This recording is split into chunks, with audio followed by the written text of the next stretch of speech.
Welcome to episode 528 of the Pittsburgh Nerd Podcast. I'm Sean. And I'm Ian, and this is the only podcast that says... Tell Victor that Ramon, that fella he met about a week ago, tell him that Ramon went to the clinic today, and I found out that I got herpes simplex 10. And I think Victor should go check himself out with his physician to make sure everything is fine before things have to fall off the man. Nice. Sound like Tarantino, but No, that's... What was that? That was Beverly Hills Cop. Uh-huh. You sounded like Tarantino for a minute. I was trying to like sound effeminate without like being offensively effeminate. Because that's how Eddie says it in the movie. Oh, yeah. Yeah, you know, so... But at the same time, I didn't want to be like... doing the stereotypical... Oh, I know. You know... Had to walk a line there that Eddie didn't back in 1984. No, he didn't. No. How are you, sir? Getting better. Good. Yeah. Good. On the mend, I guess you Yeah. could say. How are you? I'm good. Darby is just over a year old now. We've had him about a year. Yeah. Like, I think the first pictures we posted of him was like August 1st or something. So Okay. he's right about it. You know, so I think we had him about a week before we like named him and you know, Sure. posted pictures. So he's about it. That cat is fucking jacked. Yeah? He like don't get me wrong, I've had a lot of cats in my life, and I've never had a cat that his hair is so short and so fine. Like he's a very short-haired cat, and because of that, unlike any other cat I've ever had, Okay. I can really see his like muscle structure. Really? And this motherfucker is jacked.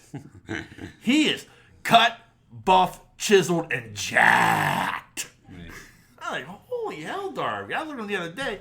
He's just sitting there. And he's a kind soul of a cat. You know, he's just sitting there the other day. And I'm looking at him. I'm just like, you are built like a fucking Rottweiler. Nice. Holy hell. You know, and he has no clue that he's jacked. Yeah. Like, you know, like, he's like, you know, he rolls around, and he's like so playful and happy. Like, not a clue in the world that he is just like the fucking Arnold Schwarzenegger of cats. You know? Yeah. Like, holy fuck, buddy.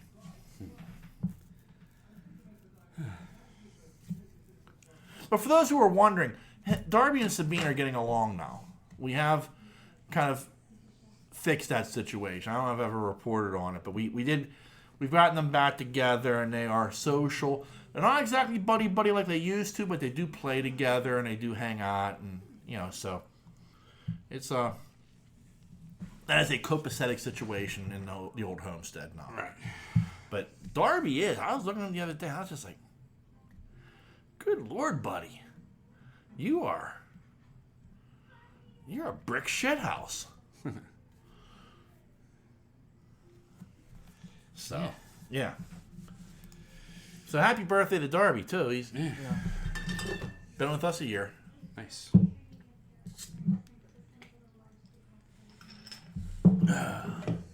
Nothing like 2 seconds of silence. Yeah. But, outside of that, I've been, catching up on some shit I've been meaning to watch. Yeah. Yeah. Some of it, like, last weekend they dropped season 5 of The Dragon Prince. Yeah. Which I like. It's an animated show. I like that show a lot.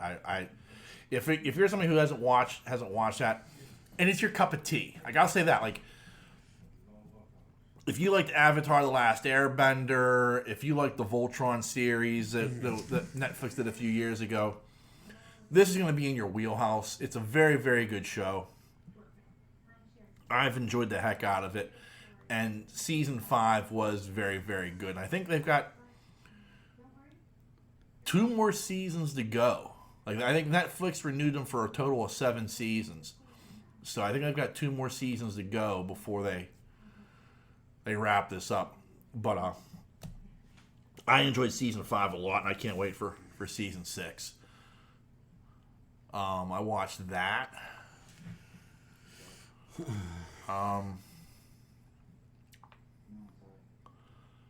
I watched the new Transformers movie that got released on Paramount Plus this week. Yeah. Yeah. We're going to spoil this. But, wow, was that a good movie. I'm talking. That was a good movie. And I had high expectations for it coming off of Bumblebee and the lack of Bay involvement. Like, he's listed as an executive producer, but I think they were like, Mr. Bay, just stay the fuck away from this. Right. Because, unbelievably, the story made sense. It did. Like It's a good storyline. It was a very good storyline. Like, I really enjoyed it. And, there were some things like, spoiler alert, like, I wish Bumblebee had stayed dead. I don't. It doesn't make sense for the timeline. I understand that, but if you're doing a complete reboot of the series, which I feel like they're doing in a way, Yeah. like, I get what you're saying. Like, if you're saying LaBeouf, the Shia movies and the Marky Mark movies are all canon, then I get what you're saying. But there was a part of me that it was like, ooh, the stakes are high. Yeah. You know what I mean? Like, to kill off any other character other than Prime, it wouldn't have felt like high stakes. But to kill off B, yeah, I was like, oh, okay, yeah, that was rough. It was very rough, but at the same time, I was just like, oh, shit's real. That Captain My Captain moment. Yeah. Oh yeah. Yeah. That's some good shit right there. That was just like, oh, that was it. It was rough, and even like later on, like when they're laying him to rest on the unenriched energon, like I was like, well, that's a nice resting place for. Like, I was convinced he wasn't coming back, and it felt like a cheat to bring him back, even though they said they could. I didn't think it was a cheat.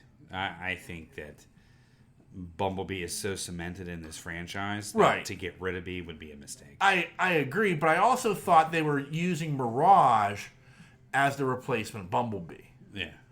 Mirage was good. Pete Davidson was excellent as Mirage. I'm not a Pete Davidson fan. I will freely admit it. But, man, he played that well. Oh, man. You know what I mean? Like, I was like, okay, I'm down with this. All right. That, and I mean, all the Autobots and the Beasticons, and like, I was down with it all. So was I. I was not a fan of the Beast Wars. Like, I tried watching that when it came out, and I was just like, oh, this is bad. Yeah. A lot of people love it. A lot of people swear by it. Yeah. That wasn't my thing. I don't think it was the right time for me. I don't know. I've never gone back and revisit it. But man, I mean, that was all well done. And, like, I loved how it was paced. Mm-hmm. Like, Bay can't help himself. Bay has to have something exploding every 10 minutes. Yeah. Like, he just has to. He can't let well enough alone. He can't let the story build. There was a lot of story building going on. Yeah. Like, you got outside of that cold open. You got outside of that, and, like, it was another good 30 minutes before you had an action sequence. Yeah. And I appreciated that. Yeah, it was pretty paced. Yeah. I thought it was well paced. I thought the movie went good. Yeah, it needed down moments. It needed, character moments. You had to understand the two human characters a bit more. Yeah. They weren't just copy and paste humans. Right. And I like they were normal, pretty normal people. Yeah. They weren't like The Rock. Yeah. Do you know what I mean? Yeah, I get that. Yeah. They weren't special forces. You know what I'm saying? Like, they were just kind of like normal people. But he does have skills. He was in the army. I'm talking about the body. I'm talking about, like, these buff characters coming out. Like, they were just normal people. Yeah. So I like that aspect too. Mirage's death was brutal. I mean, Yeah. you know what I mean? Yeah. When he was like, take the wheel. That shit was badass. Yeah. I'm talking like... Yeah. No, I agree. I didn't even know that was possible. No. I You know what I didn't, mean? I'm not sure either, but I like... There was a half second when I was like... and I was like, okay. Yeah, it's going to pass. Yeah. I'll go with it. And I liked how it wasn't like he was like automatic with it. Like he was just getting used to it. Yeah. So, I mean, there was things there, like subtle things that made it, as weird as it sounds, made it more realistic. Yeah. To the point of, you know what I'm saying? Your buy-in was there. Yeah, definitely. Yeah. I thought the jokes were good. Yeah. I thought Mirage's jokes were good on Optimus. Yeah. You know what I'm saying? Oh, yeah. I like the look of the Transformers. I like you can read their words from their mouths when they were talking. Right. I like when they transformed that they were just a little bit off. They weren't like perfect. They weren't like, and you could see when Optimus first transformed, it was like, oh man, that looks good. Yeah. You saw all the pieces and mechanical pieces moving to transform into Optimus Prime. Yeah. Do you know what I mean? Yeah. And then when finally the latches came down, like it was just off just a little bit. So fucking good. I mean, you could see the robots, is what I'm saying. Right. I mean, unlike in like years past, like the biggest complaint was like all the robots just looked like jagged, pointy things running and shooting. And in here, they didn't, they had character. They had distinct features and characters. I think they corrected that in like the 2 Marky Mark ones a bit. But I think starting with Bumblebee, it went back to Gen 1. It had more of that Gen 1 look. B looked like Bumblebee. Yeah. Like... B turns into the Camaro, yeah. Yeah, the Camaro. Yeah.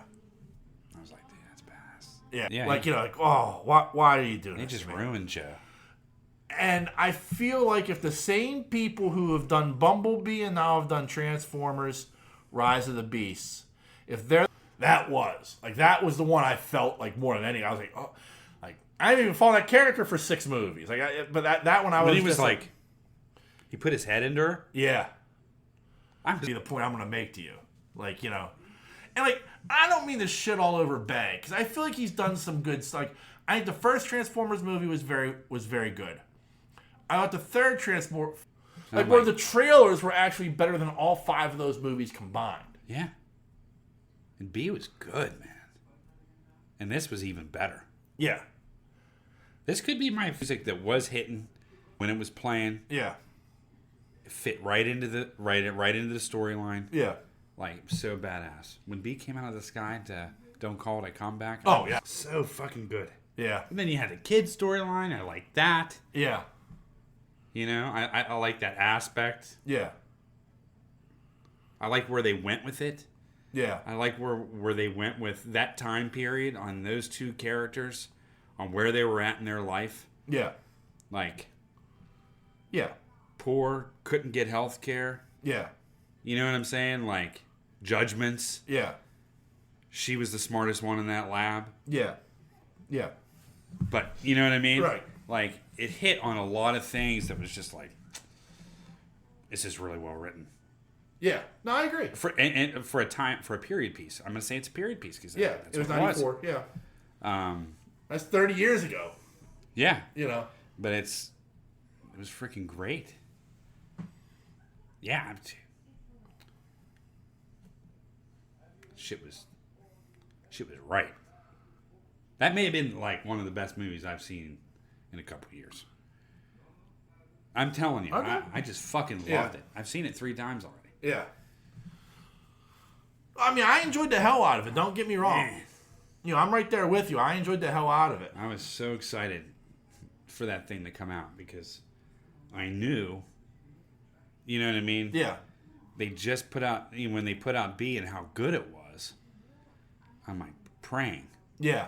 And it was exactly what I hoped for. Yeah. And more. Yeah. Yeah. So fucking good. Yeah, I had high expectations based upon the Bumblebee movie, and it certainly exceeded those expectations. I can admit that. They're more than meets the eye. Yeah. That's where you got it from. There was a couple parts where Optimus was like a little too Optimus. Yeah. You know? Oh, yeah. Like there was cartoon and Yeah. this. You know what I mean? Yeah. But when he and Optimus Primal, I guess, right? Yeah. When they were like... when he was like...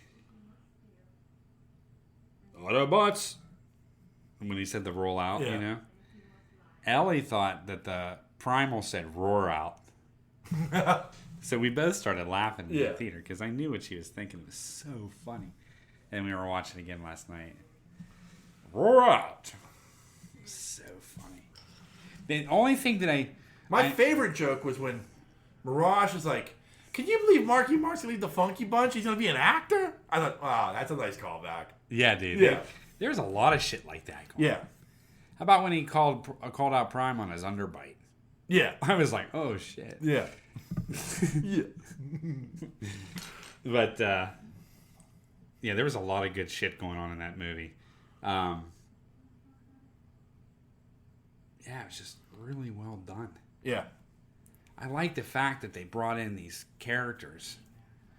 I guess that's my only draw is like, and I guess it wasn't really needed. We knew about B, you know what I mean? Already. There was there was nothing about B that we needed to know. Right. We got to know Mirage. Yeah. And we knew Prime. I would have liked to seen a little bit more of her. RC. Yeah. But I like the fact that RC was in it. Yeah. And I like the fact that what's his name was in it. Sideswipe? No. Is that him? I think it was Sideswipe, yeah. Yeah. I like the fact that he was in it too. Yeah. You know what I mean? Like he turned into the van too. I was like, Yeah. shit. But I would like to know more about, the cheetah and the rhino. Yeah. A little bit more. Yeah. But I was cool with it. Yeah. I didn't. Movies only can go so long. Right. You know what I mean? Yeah. But I felt like their characters were important play in the Right. movie. Yeah, dude. It's fucking... I like the end too, man. I didn't mind the G.I. Joe part. I was just like, oh god, I can't. Yeah. But it was cool because then you found out, he will have health care. He will be taken care of. Yeah. He was like, you saved the world, son. Yeah, it's the least your government can do for you. Yeah. Yeah. And yeah, that shit was good. I was trying to pay close attention to the background, and I couldn't pick out anything in the background. No, neither could I. I was looking at things, and I'm like, you know what I mean? But the other side of it too is, I like that actor. Like, his name's Michael Kelly. He's that guy. Yeah. He shows up and stuff. I'm like, oh, I know that guy. Uh-huh. And I like him a lot. So, like, when, like I'm hoping, like, he's in a G.I. Joe movie then. Yeah. As I like him that much, it's like, I don't, like... I hope they take Joe's. Like, if they do a Joe movie, hopefully they do it like the right stuff. Like, similar. Yeah. Like, the training, the recruiting. Do you know what I Yeah. mean? Like, that kind of format. Yeah. Does that make sense? Oh, yeah. Yeah. Not just throwing a bunch of grunts. You know what I mean? Right. I mean, I want to see, like, the formation. Or at least early formation of G.I. Joe. Right. And, like, these big names coming out, like Hound and... You know what I mean? Yeah. Like, Shipwreck. shut up. That was later. You know what I'm saying? Yeah. Like, I want to see... Yeah. Like, these characters... I can't even believe I can't remember the first G.I. Joes. Duke, Flint, Lady J, Yeah. Scarlet. Snake came a little later. He was G1. Was he original? He's a G1, yeah. So, but Because, I mean, he was on the cover of the comic book and shit. like a good-looking Destro. Yeah.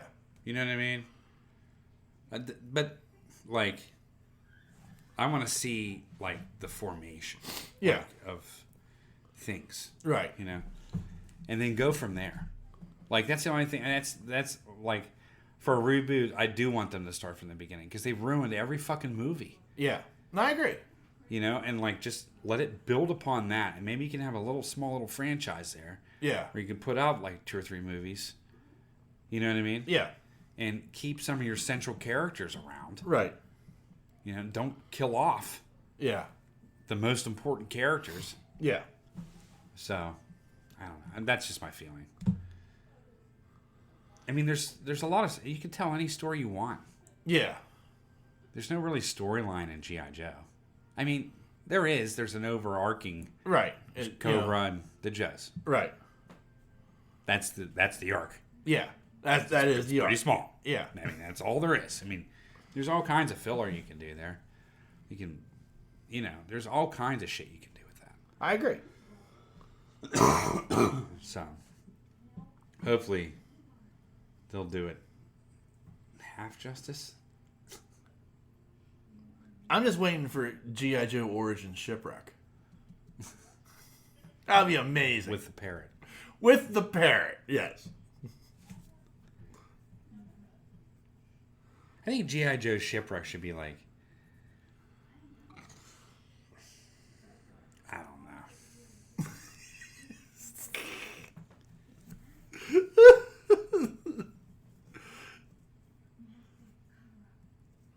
Like... coming off a crab trawler or something.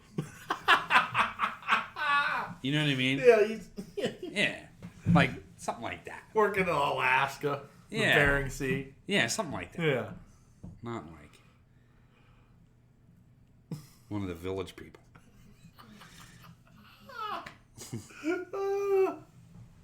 Well, I'm talking about just the outfit alone. Yeah. Oh, I know. I mean, I'm not saying anything else. And I'm not, really. I know, but it's funny because it's like of all the, like, especially in the cartoon, like all the Joes are like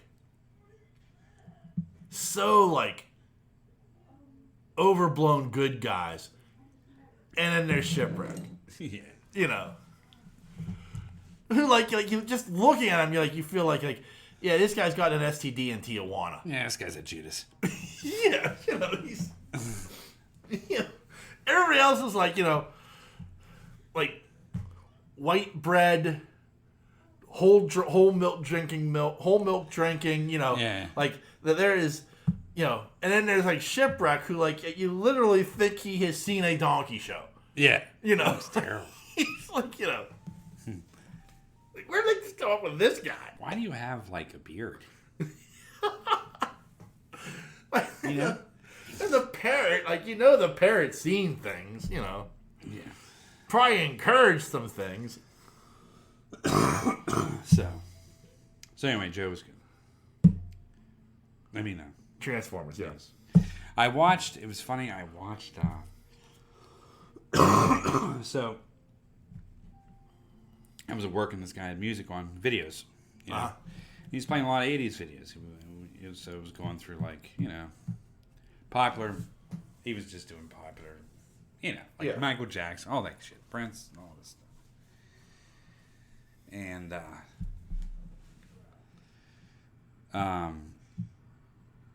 Can You Feel It came on. Do you remember that from the Jackson 5 Victory? Oh Tour? yeah. I fucking love that song. But the video came on for We Built This City. And it's like mixed, it's meshed in with the Mannequin movie. Yeah. And there's what was it, Jefferson Starship at that time, right? They were just starships. Starship. Yeah. And I'm not really too close paying attention. Yeah. I'm just listening. And I look up, and there's Grace Slick, right? Yeah. And she's singing,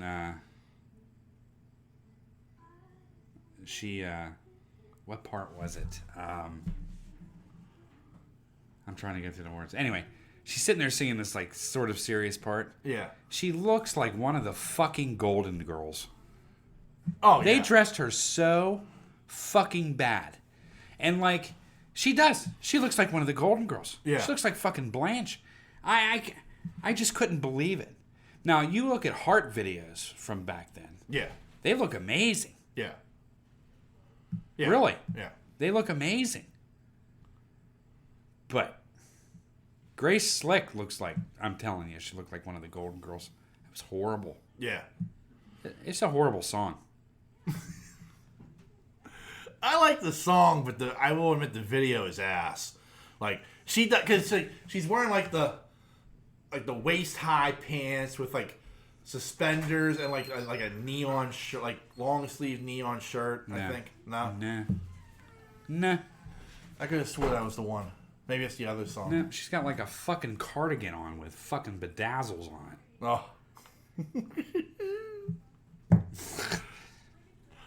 Oh, I was just like, It's funny, we sit here and we talk about like, oh, the '80s were amazing and this, that, and that. There was some shit in the '80s where you go like, what the fuck were we thinking? jellies.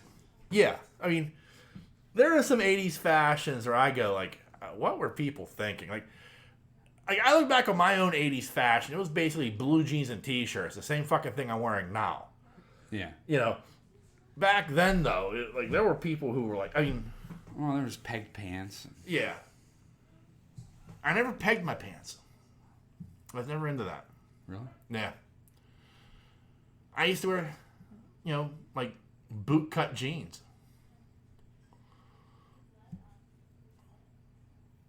Really? Yeah. Lee boot-cut with my... usually some, I guess, wearing old Chucks. Yeah? Yeah. Like, I never had good shoes. Just Chucks, huh? Yeah, well, I mean, whatever was, like, inexpensive. Yeah. Like, I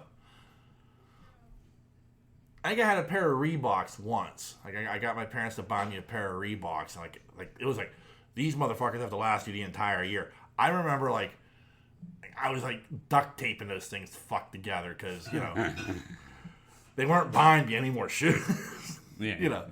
So, not that my parents were. I know it sounds awful, but it was just we didn't like for my parents to invest money in a good pair of shoes. It was a big deal, So, but otherwise, yeah, I couldn't. I didn't wear like good shoes. At all. No? No.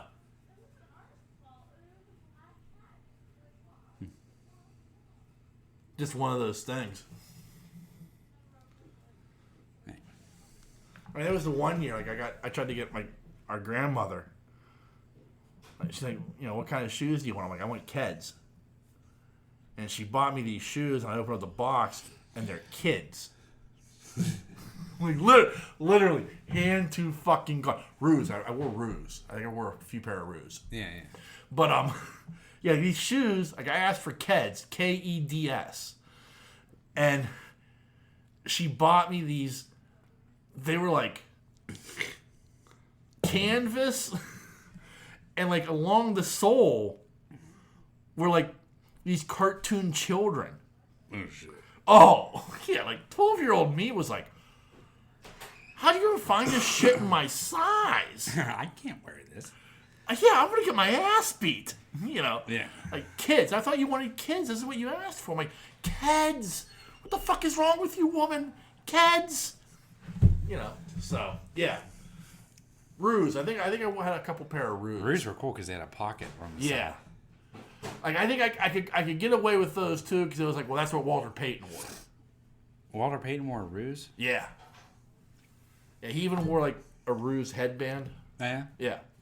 Yeah, if you go back and look at old pictures of Walter Payton, he was a... What the fuck would you put in that pocket? Change. Like, I usually had a couple quarters in there. Your weed? Yeah, dime bag. Yeah, it was the most useless pocket. Like, you could fit nothing in there, but, Yeah. That's I had a couple pair of Roos because, like, That's what Walter Payton wore. And they were inexpensive. They were like Shaq shoes. Yeah. You know, Shaq attacks. I remember I had a pair of British Knights. They're making a comeback. My British Knights, dude, they stunk so bad. I have never. I mean, I have some stink feet. Yeah. I admit. Yeah. My whole house can probably attest to that. Yeah.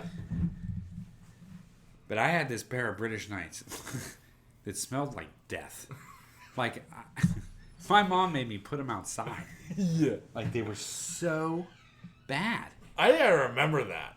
Huh? I recall that. Those British Knights stank so fucking bad. I have never had a pair of shoes that smelled like that. I mean, But they had no, like, ventilation to them whatsoever. I don't think so. No, there wasn't. If I recall correctly, I mean, there was like your feet were rocking in there. They were rotting. Yeah. No, really. I eventually just threw them over the hill. I don't know if probably the animals wouldn't even touch them. They were awful. And I mean, I've had like sandals that stank like that. But not like them British Knights, man. I have never. Like, I can't. When you smell your shoe while wearing it, that is a problem. Yeah. Yeah. And I used to go through shoes. Yeah. I played ball all the time. Yeah. So I went through. My shoes were completely, like, it was funny as a kid. Well, even when I was up to about 18, I'd get like 3 or 4 pairs of shoes a year from my dad. Yeah. No, really. I am spoiled. Right. I get it. But I would wear the fuck out of every single pair of those shoes. Yeah. To where they were just beat. Yeah. You know what I mean? Yeah. Like, I played basketball like 4 times a week. Yeah. So it's not like they were going to waste. You're right. Yeah. I mean, I fucking wore the I mean, you couldn't wear them anymore. Yeah. But those BK Knights, man. It's like something died in them. Well, truly. There had to be black mold or some shit in there.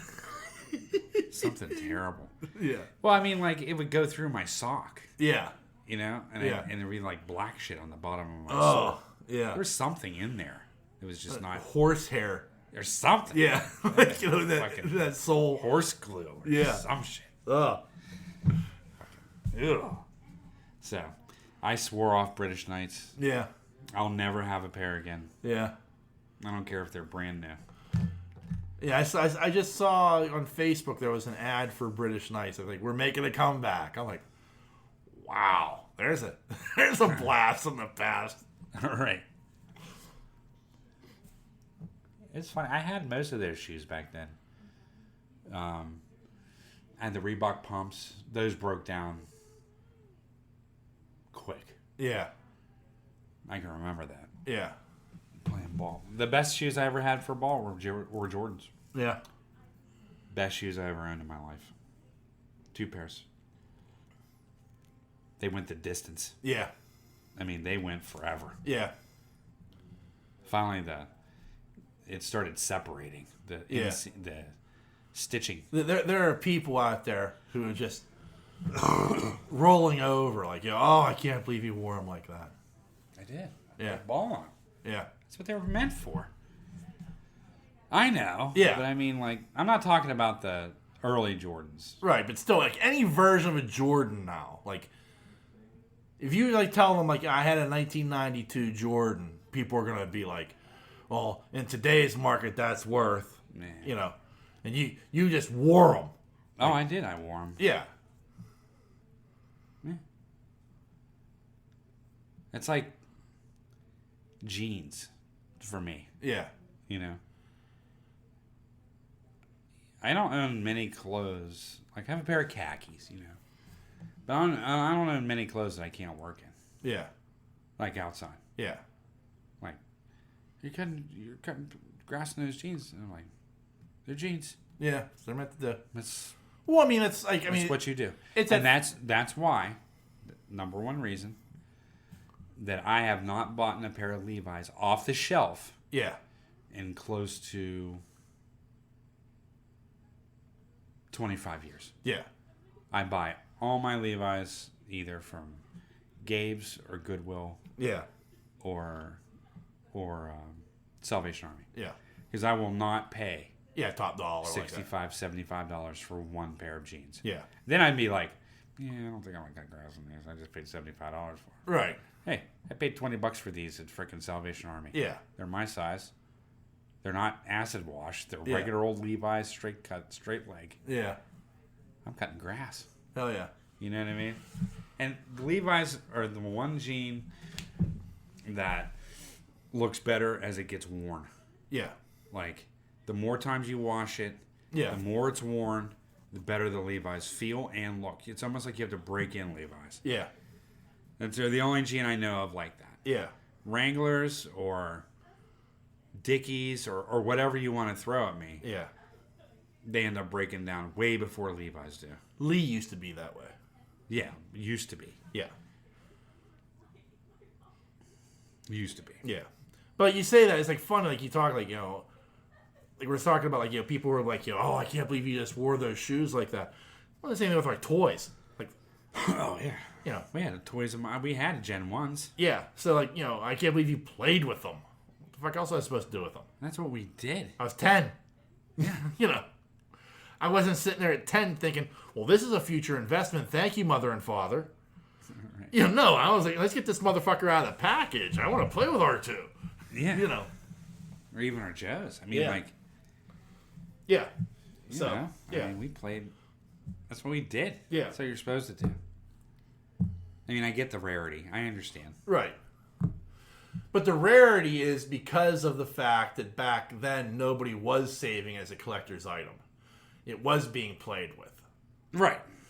So like when people were like, I can't believe Star Wars figures from the prequels or whatever, they don't sell well, like they don't have any resale value. Well, it's because you started buying them as collector's items. So they're everybody who bought them still has them in a box. Right. I mean, the only thing really predating Star Wars, right? No, I mean predate. The only thing that would even be around, that would be collectible, in my opinion. I mean, all of it's collectible if it's meant before Star Wars, but Barbies were pretty collectible. Right. Just basically when they dated. Yeah. Where Barbie was dated to. Like the 60s G.I. Joes. Correct. 60s G.I. Joes. Fucking Stretch Armstrong. No, but what I mean, there wasn't much, you got to put yourself back in 1978. Right. I mean, toys were garbage. Most of the toys out were garbage. I think, old Tonkas. Sure. Old toy cars. My dad has a Lone Ranger figure. Now, he's supposed to be sitting on silver. Doesn't have silver, but he has a Lone Ranger figure. I'm willing to bet. The problem becomes this, our generation of Lone Rangers, not that interesting. But to somebody in my dad's generation, obviously, the Lone Ranger is a big deal. Yeah. So I don't know how much that would fetch, on eBay, because how many people, how many toy collectors want a Lone Ranger figure now? That's the thing. What's the collectability of something? Well, right. The collectability of something is actually going to be based upon what people want to pay for. Yeah. So is there a market for it? Right. So even though this is a rare figure, that's like those old Batman figures. Yeah. The good ones. Yeah. With the real clothing on. The Migas. Yeah. They're fucking badass. Yeah. I've seen them. Yeah. Yeah. I think I had a Amigo Batman and Robin. Did you? I think so, yeah. Damn. And of course, I played the shit out of them. So beaten and destroyed. Like, the only thing I've got from my childhood is that Shogun Warrior Godzilla. Yeah. I also have like a Stormtrooper. Don't you have the Falcon still? No, that disappeared for some ungodly reason. Really? Tracy has no idea what happened to it. Yeah. Let's solve that mystery, shall we? Yeah. But no, like, so the only thing I've got is like that Shogun Warrior Godzilla, which is missing the hand. Yeah. But still, that Shogun Warrior Godzilla, in the condition that it's in very good condition, even though I played with it the fuck out of that thing. Mm-hmm. It is still in really good condition. It's got the full tail. It's just missing the hand. I'm willing to bet I could probably get $300-400 for it right now. Oh, yeah, easy. And the tongue's intact. And the tongue's intact. Like, everything on it works except for the fact that I'm missing that hand. I mean, if I still had that hand, I'd be talking 4 figures. You think? Yeah. Yeah, probably. With the hand is the key. If I had the original hand, that thing would fetch me a nice little pot. Yeah. But I'm willing to bet I could probably get $300 or $400 right now if I was to sell. Oh, I'll never sell them. But like the fact that I have that Shogun Warrior Godzilla and it's in as good a condition as it's in is impressive to me. Yeah. Heck yeah. Yeah.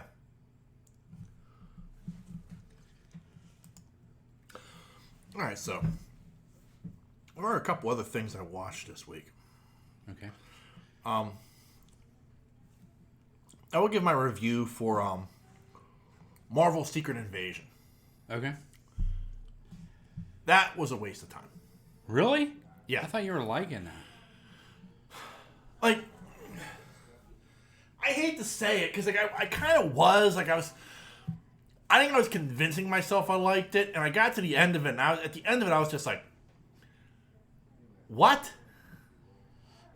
This is not good. Yeah. Like, it bummed me out. Like, I think there are aspects of it I like.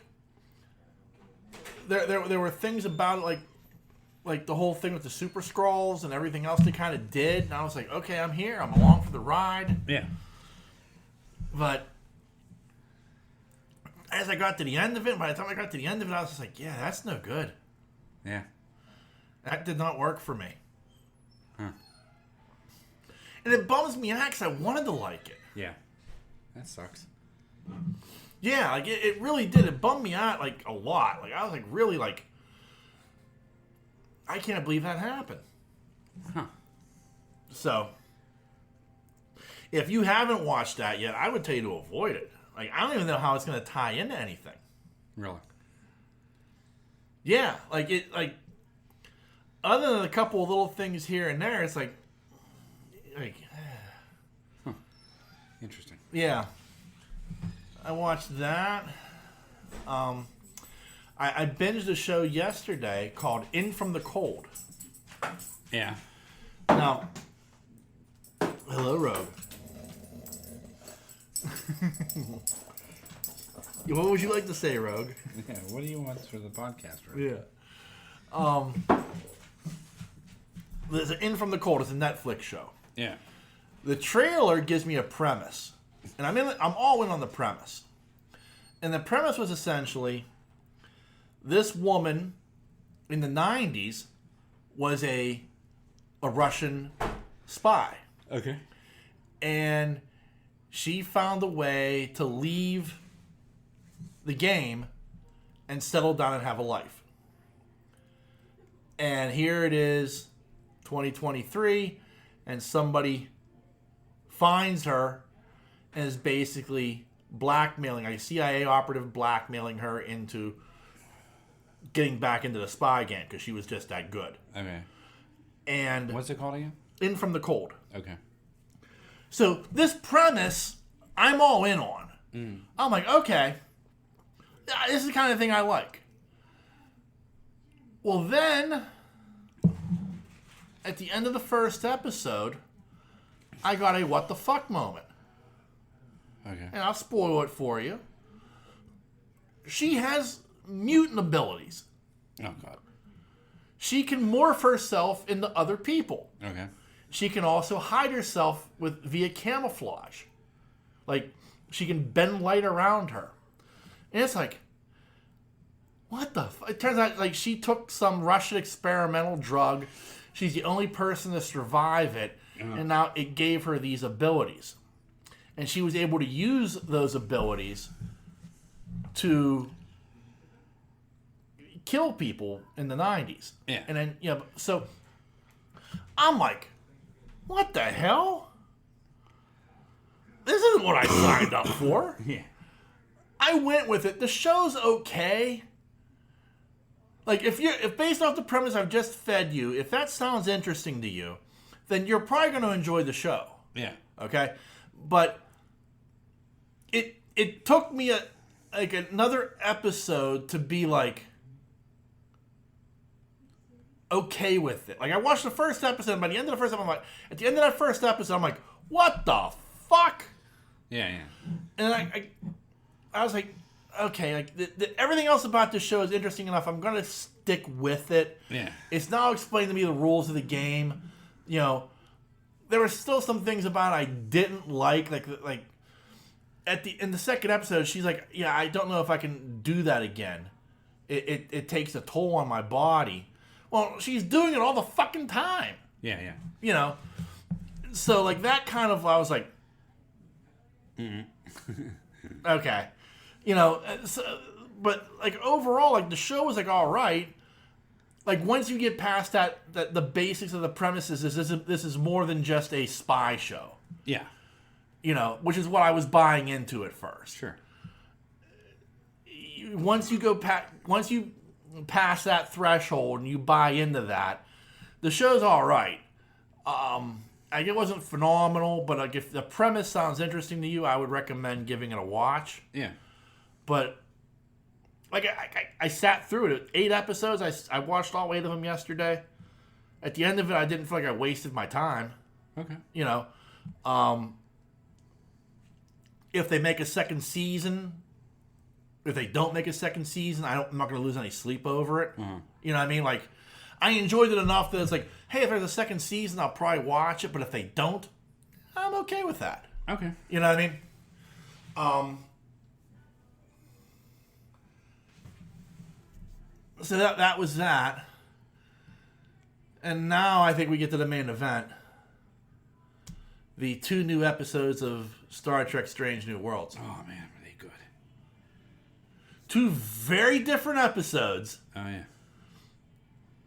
But 2 absolutely amazing episodes. Oh, yeah, I agree. So let's start with the first, with the crossover between Strange New Worlds and Lower Decks. Great. Now, you don't watch Lower Decks, do you? No. Okay. Was this enough to convince you maybe you should? I don't know. Okay. I don't know the answer to that. Okay. I mean, I like the characters. But I thought the episode was fantastic. I did. I thought it was great. I thought the coolest aspect of it was, like, it talked a lot about fandom without talking about fandom. Yeah. Like, Mariner and Boiler were like, wow, we're back on Pike's Enterprise. This is so cool. I wasn't ready for how hot Spock is. And, there's a Uhura, and, you're a Tegas. You're a war hero. Like, all that shit, like this, like, Boiler, like, just fanning out over these people. And, like, later on in the episode, them kind of making it click in their head as they were talking about the original NX-01 Enterprise crew and what it would be like to meet them. And they're like, fuck, we sound just like those 2. Yeah. You know what I mean? Like, so, like, that little moment was, like, very interesting for it to click in their heads. I thought this was, like, the episode I was like, man, I don't know how you pull this off. Yeah. You know what I mean? But, man, they did it in spectacular fashion. I thought there were so many little fun things in the episode that called back to, like, Lower Decks. Yeah. Like, they didn't, like, it was almost like they didn't forget that Lower Decks existed. They, like, there was, like, odd little things that they included in that show that are from Lower Decks. Like, when, at one point, Boiler's walking away, and he's doing this goofy-looking walk if you watch him. And it's like, well, that was from an episode where he talked about like, well, this is how they do it in Section 31. And he's like doing this goofy walk. So to have that like appear for no reason was kind of funny. Yeah. Like there were other little things here and there where it's like, these are like absolute geek out moments that like they're just great callbacks, which is what the Lower Decks does. Like they do like there's one episode where somebody's wearing the Spock helmet toy, like as if it was a real legitimate thing. Like this is what Spock wore. Yeah. Like no, he didn't. But so like it's shit like that. Like they do a great job of like poking fun at Star Trek, but at the same time paying it the highest homage possible.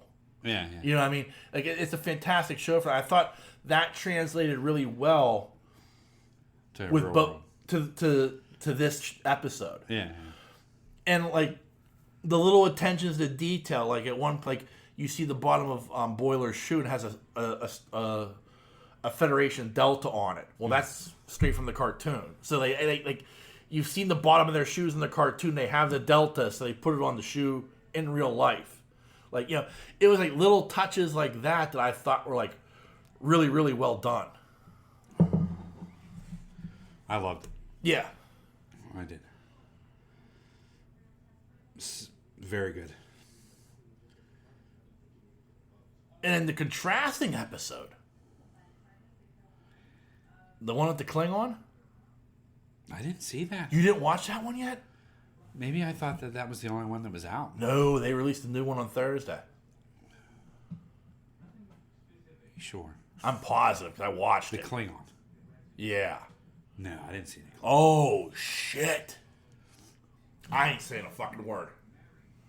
All right.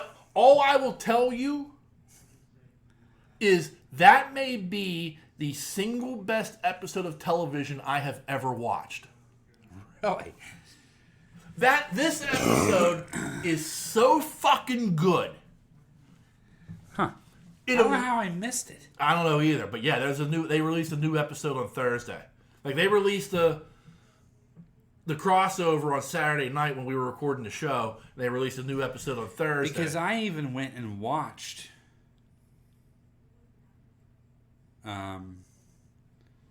the cartoon episode again. Did you? Yeah, I watched it twice. Yeah, Thursday they released a new episode. And it's that good.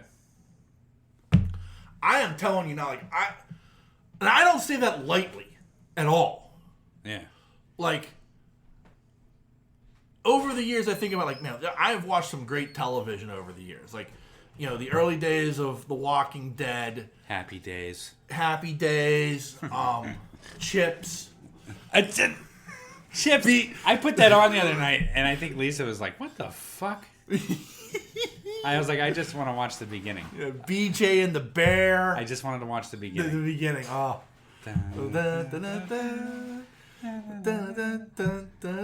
See, he understands. Oh. Paunch and John were the shit back in the day. Okay.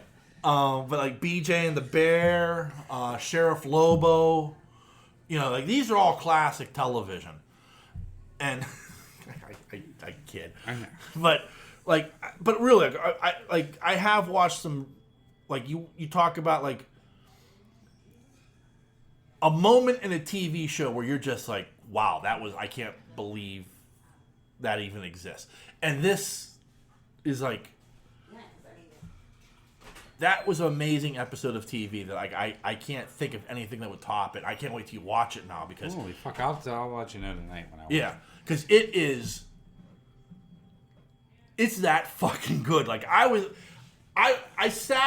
watched it... Is it as good as the Glenn episode of The Walking Dead? The what episode? The Glenn episode of The Walking Dead? Better. That was a pretty shocking episode. It was, but still like... I think... I'm not going off target. Yeah. Too much. Right. I'm just saying that was probably one of the best. I don't think they could match that. And I think that's part of the problem with The Dead. Yeah, I when that's your high point, like, yeah, because that episode was amazing. I mean, and I would say... And the build up to it, because you didn't know if they were going to change it. Yeah. You had no idea whose head was coming off. Right. Do you know what I mean? Yeah. And they kept teasing as Negan kept walking. Yeah.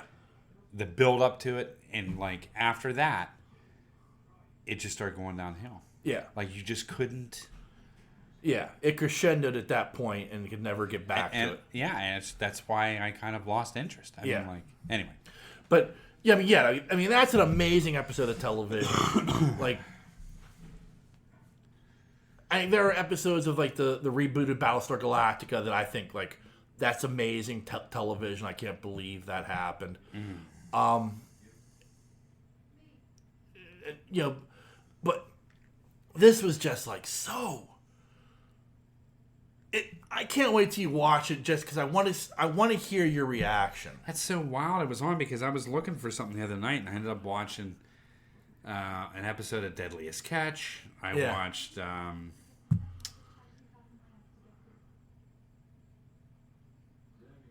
don't even remember what I watched. Nothing. Yeah. That even. Yeah. I was trying to find The Walking Dead, and I'm going through. I watched that, and that was good. Yeah.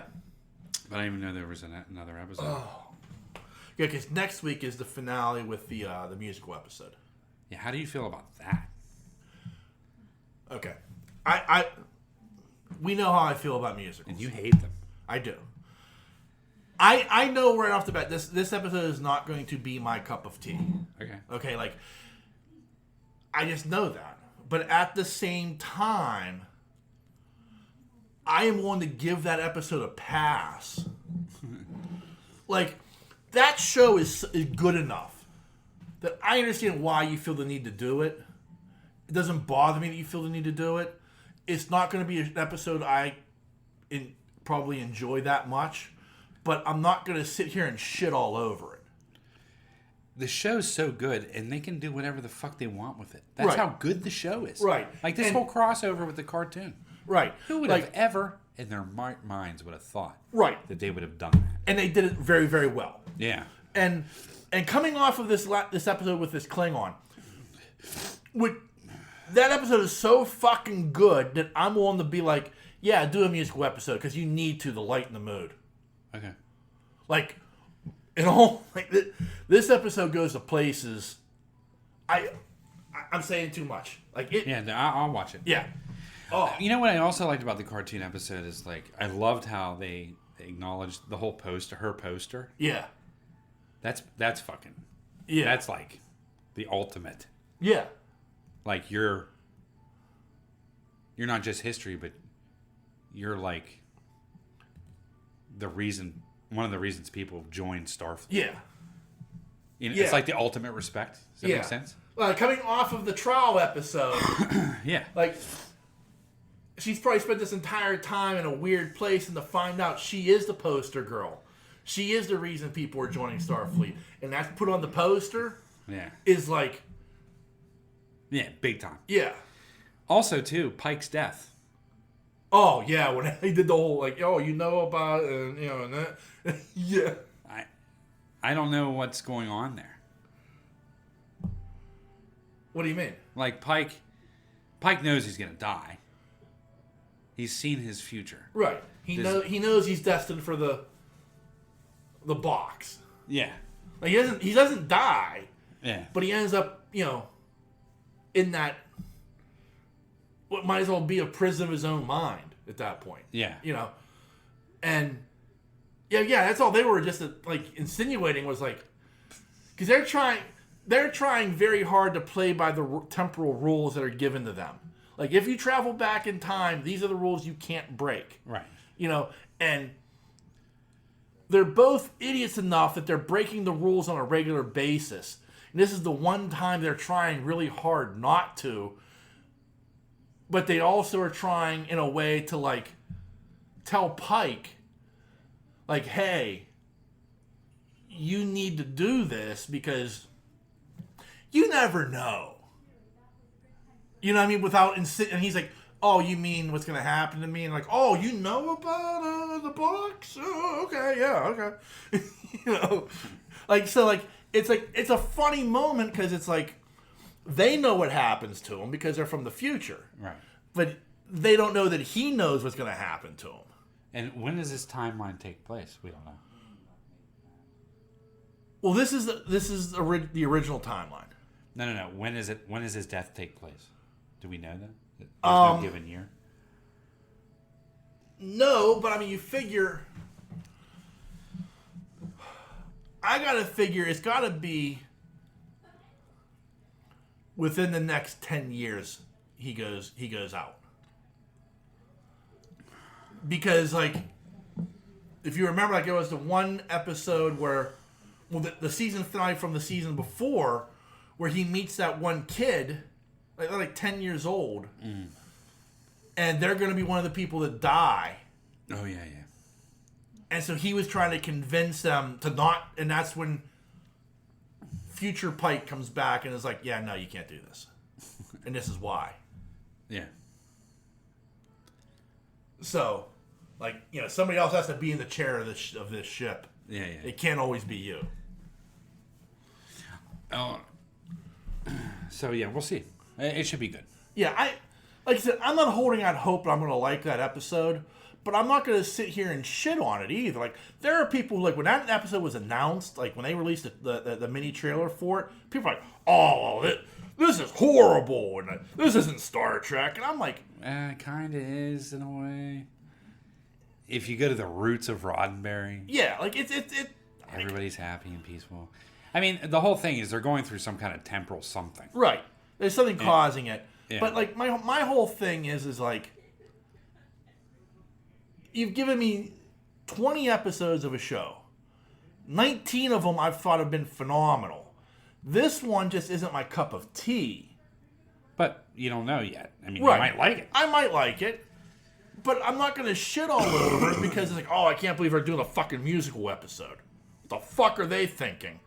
Well, I think they're thinking this is a show that's about having fun, but also, like, this episode we just watched, that you will watch, it goes to some dark fucking places. Yeah.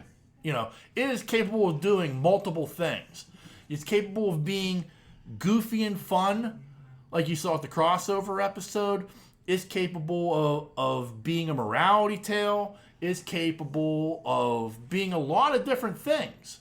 Yeah. You know, that was the point of Star Trek to begin with, going back to its roots. That's what I'm saying. You're right. So, like, no, I'm not giddy that they're doing a musical episode, but at the same time, unlike a lot of people on the internet, I'm just not shitting all over it because out of 20 episodes, 19 of them have been phenomenal and I've absolutely loved them. If you're going to give me one that I just don't like because it's not for me, so be it. Yeah. You know what I mean? That's all. Yeah. So I guess I guess that's like my point of view on it. As compared to like think so many I like others. this show better than Discovery. Yeah, I think I do too. I like Discovery a lot. Yeah, but I think this is better written than Discovery is. This is really good. Yeah, it is. I mean, like, there's a part of me that wishes there were overarching story. Yeah. Like, because I like that type of storytelling. But because it doesn't have that, it doesn't have to tell a season-long story. Right. Like, the episodic nature of it, I enjoy, because then they can do the crossover episode. They can do the trial episode. They can do the fun episode where Spock is completely human. Like, that was a great episode. It was. Like, they could do all of these things that you couldn't do if you were telling a season-long story. I know. But, like, at the same time, like, the thing I do like is the fact that episodes have consequences. Like, it's not like the next week you go on and say, oh, well, here we go again. Here's the fun adventures of the Starship Enterprise. You know, no, like, there is carryover. Like, the relationship that Spock and Chapel have has had ramifications over the past couple of episodes. Yeah, and then Pike's relationships. Like, yeah, like, I mean, there are these through lines that, like, with Una, like, you know, being on the poster. Like, you know, that's a through line. So, like, there have been these through lines that have been been taking place over these episodes. Yeah. So there are consequences to what happens, but at the same time, it's just not carrying the burden of telling a season-long story. Right. So, I would like to see one season done that way, though. Yeah. Because I like this crew that much. Yeah, the crew's pretty good. I like the addition of the engineer. Yeah. Yeah, she's great. Yeah. I didn't know how I was going to feel about it at first. Yeah. Because she always comes across so goofy all the time. Yeah. Like in most things. Yeah. It's just who she is. Right. You know? And she comes off that way here, but it works. It works. Yeah. Completely works. Yeah, I really like that. Yeah. Anyway. Yeah, so, I mean, that's... Oh, I can't wait till you watch this episode. You got to text me the second you're done with it. Oh. I want to know. Yeah. Yeah. Oh, it's so good. Like we're on the level of con good? No, because it's... Yeah, don't tell me. No, I don't want to tell you because it's... What it deals with and where it goes is so fucking interesting that I don't want to ruin it for you. Okay. And... But it's a dark episode. That's all I'm going to say. That's the only setting I'm going to give you. It is a very dark episode. But it's so well done. Check it out. I got chips stuck in my head now. Thanks a lot for that. Well, I do want to address something. I did get a... this is interesting, actually. So we're going to open the mailbag. Okay. Mailbag. I'll address... There are some things that Thad wrote in this week that are somewhat usable.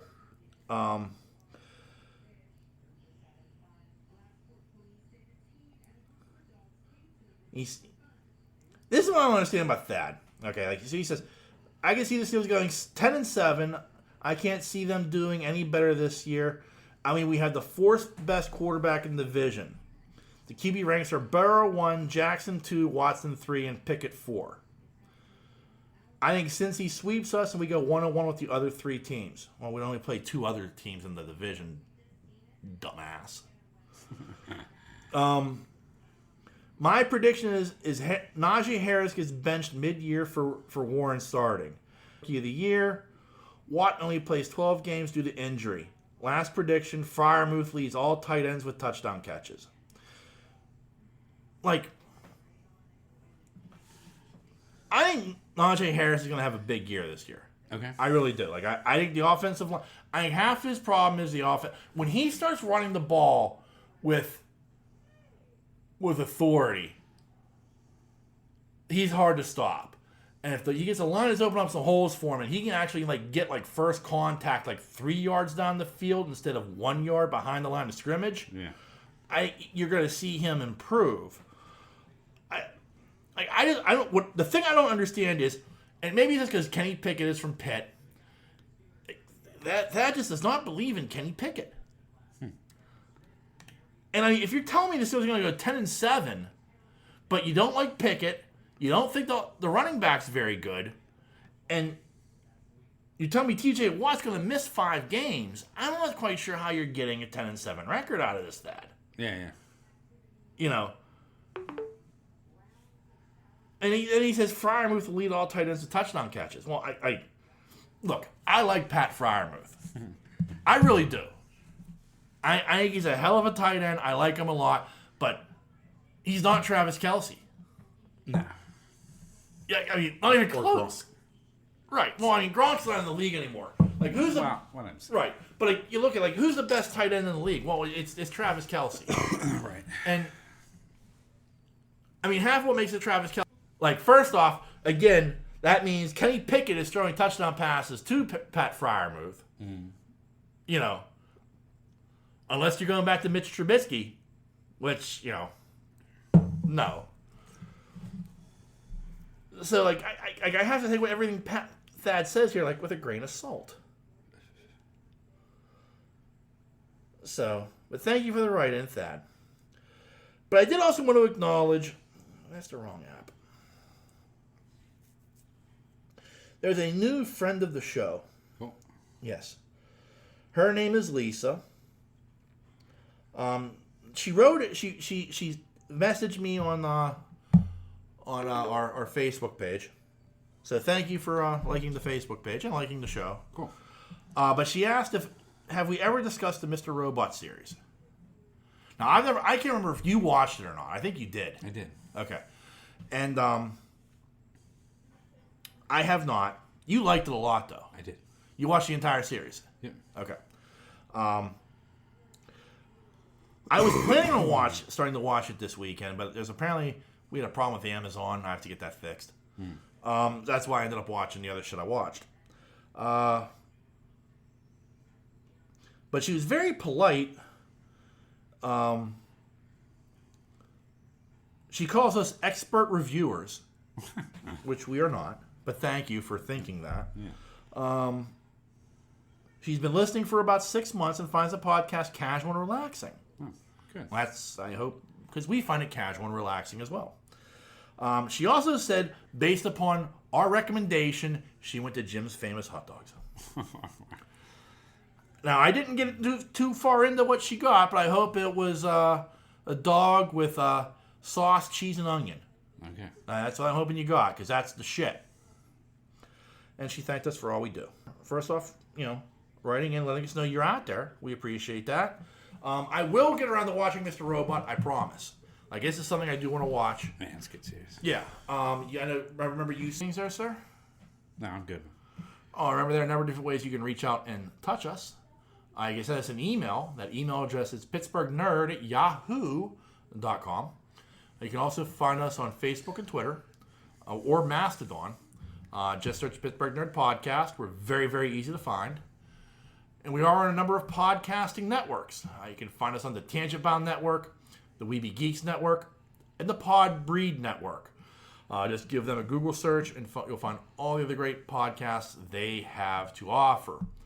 And lastly, as always, I want to thank you, dear listener, for checking us out each and every week. Can't thank you enough for taking the time to do that. Yeah. It means a lot to us. It does. So on that note, the dreamer has awakened. Peace.